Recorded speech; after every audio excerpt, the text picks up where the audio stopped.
एक IAS officer बनने के बाद भी अगर उसकी मां बृहस्पतिवार को सिर नहीं धोती है तो उससे ज्यादा अनपढ़ कोई और हो सकता है। हमने ज्ञान तो अर्जित किया, उस ज्ञान से हमने नौकरियां तो ले ली, उस ज्ञान से मकान तो सुंदर बना लिए क्योंकि पैसा अच्छा कमा लिया, लेकिन आज भी महिलाओं का सिर नहीं धुलवा पा रहे। ये अज्ञानता है, ये अविद्या है और ये ही दुख है। अगर कोई महिला बृहस्पतिवार को सिर धो ले तो बुखार हो जाएगा। मेरे पास एक बच्चा आया, मैं स्कूल भी चलाता था, उसने गले में बहुत सारे काले पीले धागे बांध रखे, तवीज बांध रखे। चौथी क्लास में बच्चा पढ़ता था। मैंने आते पूछा भी ये क्या बांध रखा? उसकी मम्मी ने कहा कि भंते जी बस इसी को हाथ मत लगाना। मैंने कहा क्यों? इनके उतारते इसको बुखार हो जाता है। मैंने कहा ये साइंस तो बहुत बढ़िया है। मैंने उसी के सामने कैंची से काट करके मैंने कहा कि आज के बाद बिल्कुल बुखार नहीं उतरेगा क्योंकि मैंने काटा है। उस बच्चे को बता दिया कि आज तो बुखार बिल्कुल भी नहीं होगा और होगा कल भी नहीं, परसों हो जाए तो मेरे पास आ जाना। उस बच्चे को तो बुखार हुआ नहीं, उसकी मम्मी को बुखार हो गया। मैंने अगले दिन फोन करके पूछा, उसकी मम्मी का फोन आया, जी मेरे बेटे को बुखार तो नहीं हुआ? मुझको बेटे को तो नहीं हुआ। उसने कहा जी मेरे को हो गया। तो डर किसके मन में था, बच्चे के या महिला के? मां के। ये डर है, ये अविद्या है। आप कितनी भी डिग्री ले लें, अगर ये अविद्या खत्म नहीं हुई तो डर खत्म नहीं होगा, और डर खत्म नहीं होगा तो कभी भी सुख नहीं मिलेगा। बुद्ध ने कहा कि डर को खत्म होना चाहिए। आज भी मैं देख रहा हूं हम कितने अविद्या में हैं। आपका बेटा एग्जाम देने जा रहा है, नौकरी का एग्जाम है, और जो ही वो घर से निकला और आगे से बिल्ली रास्ता काट जाए या कोई छींक दे या कुत्ता कान फड़फड़ा दे तो आपके मन में क्या पैदा होता है? डर पैदा होता ना। और समझदार महिलाएं क्या करेंगी?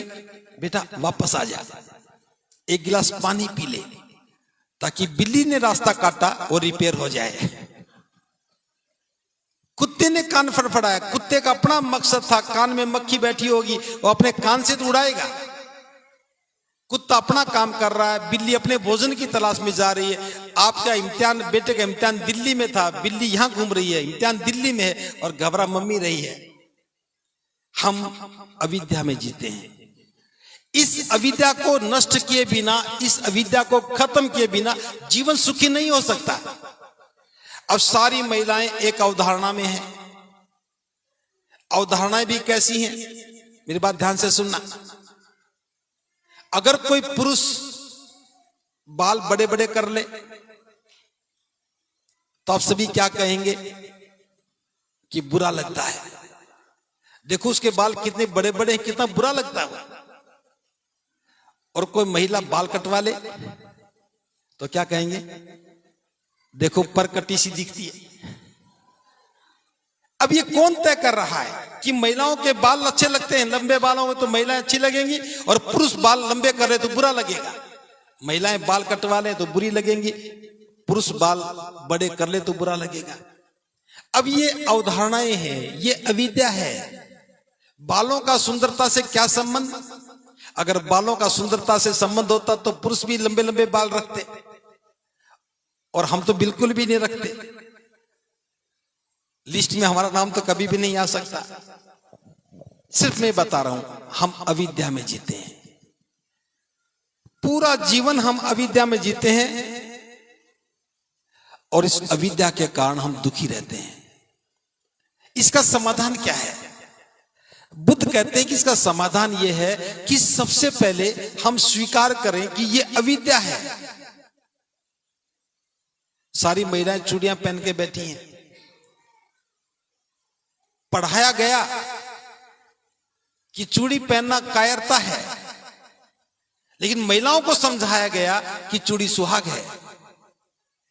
एक ही चीज, दो चीजें अलग कैसे हो सकती हैं? महिलाओं को पढ़ाया गया कि चूड़ी सुहाग है, ये सिलेबस में नहीं था। सिलेबस में पढ़ाया गया कि चूड़ी पहनना कायरता है, अगर तुमसे एक काम नहीं होता तो चूड़ियां पहन लो। अब सारी महिलाओं ने चूड़ियां पहन ली, और सबसे अच्छी बात उनके जीवन साथी ने पहनाई। अब यहां मंच के लोग नारे लगाते हैं, आज तो नहीं लगाए, कहेंगे कि बौद्ध धर्म की क्या पहचान, क्या बताते हो? मैं बोल रहा हूं, दोबारा बोलना, बौद्ध धर्म की क्या पहचान? बिल्कुल, बुद्ध ने यही कहा है कि मानव मानव एक समान है, लेकिन हम क्या समान हैं?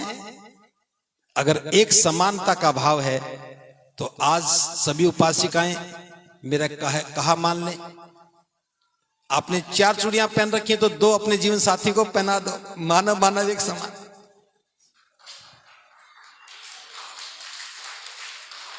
ताली वही बजाए जिसकी समझ में आ जाए। देखिए, बुद्ध का दर्शन बड़ा व्यवहारिक है। एक बात समझ में आ जाए तो जीवन की सारी बाधाएं टूट जाएं। हम कितना अविद्या में हैं। शादी तय हुई, पहला उपहार होने वाले पति की ओर से चूड़ियां मिली, चूड़ियां मिली, स्वीकार कर लिया, कोई बुरी बात नहीं है, कम से कम आधी चूड़ी लौटा ही देते। क्या पति का सुहाग नहीं होना चाहिए? क्या सवाल नहीं पूछना चाहिए?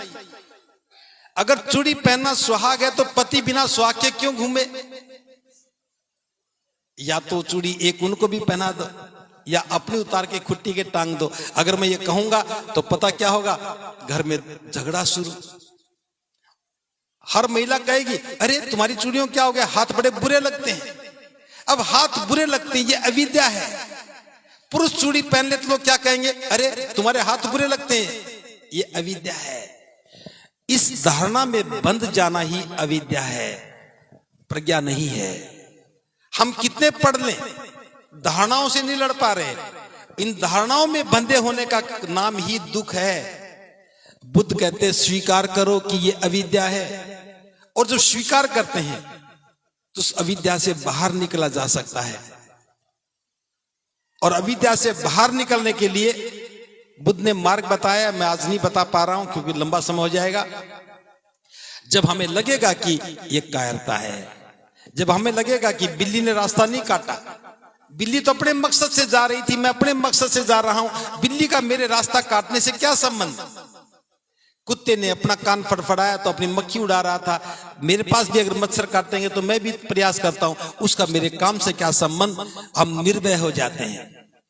जितने भी मन में डर हैं हम निर्भय हो जाते हैं, और निर्भय होंगे, जिस क्षण हम निर्भय हो जाएंगे उस क्षण हम खुश होंगे, और जिस क्षण हम खुश होंगे उस समय बुद्धि निर्मल होगी, और जब बुद्धि निर्मल होती है तब व्यक्ति सुख अनुभव करता है।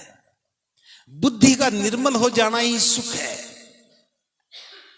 और बुद्धि निर्मल होने के बाद हम जो भी निर्णय लेंगे वो निर्णय भी सही होगा, और निर्णय के लिए जो प्रयास करेंगे वो भी सही होंगे, और परिणाम जो आएगा वो भी सही होगा। वो सम्यक संकल्प हो गया।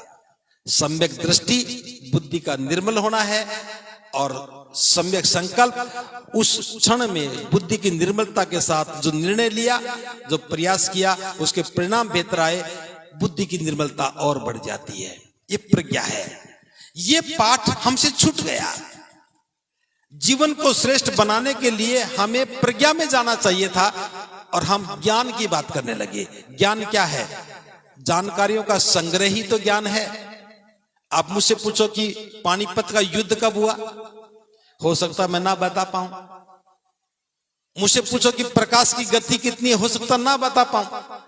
वो जानकारियां हैं, मेरे पास नहीं है, नहीं हो सकती। लेकिन जीवन को श्रेष्ठ बनाने के लिए, अविद्या को तोड़ने के लिए, अविद्या का नाश करने के लिए, प्रज्ञा में जाने के लिए हो सकता है कि मैं मार्ग समझा पाऊं। तो बुद्ध का धम्म सीमाओं में नहीं है कि महिला के लिए अलग बात है तो पुरुष के लिए अलग बात है, ऐसी कोई बात नहीं। कुत्ते के कान फड़फड़ाने से, बिल्ली के रास्ता काटने से जिसके मन में डर पैदा हुआ, चाहे पुरुष है चाहे महिला, वो अविद्या में है। हमें इन बातों को समझने के लिए प्रयास करना चाहिए। जिस दिन महिलाएं समझ जाएं, अविद्या से दूर हो जाए, आप देखना उस दिन कोई ताकत नहीं जो आपके मन में भय पैदा कर दे। हम किसी के बनाए हुए सिद्धांतों से जीवन जी रहे हैं, अपना कोई सिद्धांत नहीं है। महिलाएं सूट और साड़ी पहनेंगी और पुरुष पैंट कमीज पहनेंगे, ये धारणा किसके मन में है? अब किसी महिला को कि आप भी पैंट शर्ट पहनो, ओके नहीं जी मैं कैसे पहन सकती? किसने कहा? ये अविद्या है। बुद्ध इस अविद्या को तोड़ते हैं। बुद्ध कहते हैं वस्त्र का काम शरीर को ढकना है, जो अच्छा लगे सो पहनो, लेकिन पुरुष साड़ी नहीं पहन सकता।